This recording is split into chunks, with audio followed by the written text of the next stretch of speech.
Hi everyone! So this week we are going to read a story that is actually a mix of two genres. It's a mix of a poem with an informational nonfiction text.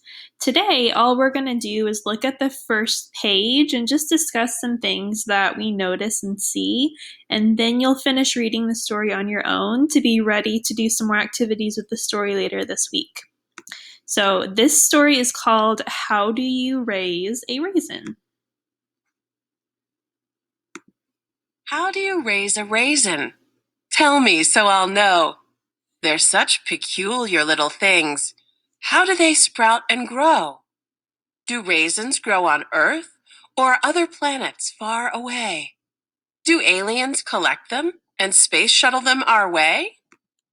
So I hope you notice as you listened to that first paragraph that it is a poem.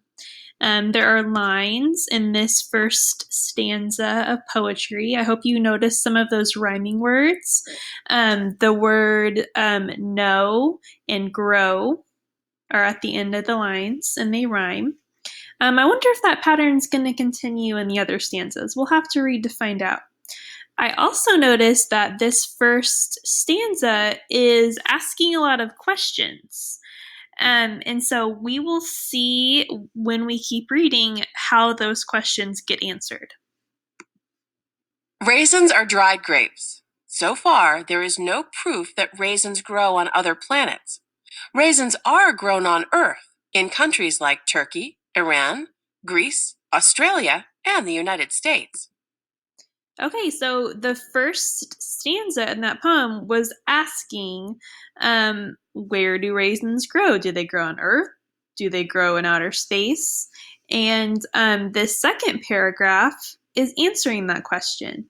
But I noticed that that second paragraph is not a poem anymore. It doesn't have any rhyming words. It is not broken up into lines like a poem is. It reads very much like a regular informational text, like what we read last week. So, another thing to notice is that the font changes. You notice the font or the way the words look on the poem looks different than the font in that second paragraph.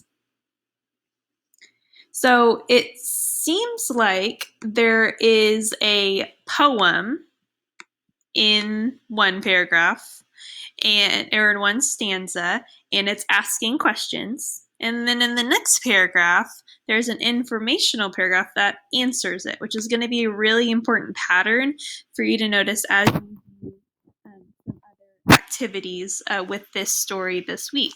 And the main question that was asked in this first paragraph was, do raisins grow on Earth? And we saw in the second paragraph that yes, raisins are grown on Earth, and then they even go on to list the main countries that grow raisins, like Turkey, Iran, Greece, Australia, and the United States. So let's keep reading. Let's listen to the next stanza of poems and see what they ask now. So, who discovered raisins? Were they here when Earth began? Who was the first to nibble them? Dinosaur or man? Okay. Raisins were probably. So I noticed that in this second poem, the second stanza of poetry, it's a little bit shorter.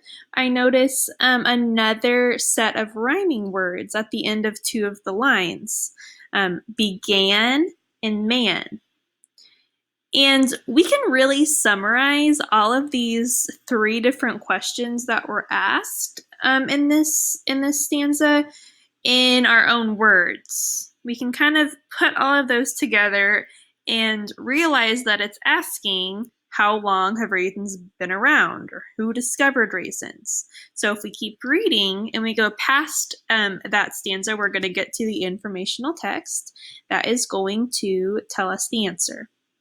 Probably discovered when someone or something tasted grapes that had dried on the vine. Over the years, people and animals figured out which grapes produced the sweetest, yummiest raisins. Okay, so in that next paragraph, it answers the question of when were raisins discovered? And it says that someone or something discovered raisins. That's not a question that we can necessarily have an exact answer to, but maybe, like we see in that picture, it was a dinosaur who discovered raisins for the first time. So here's what we're going to do with this story this week.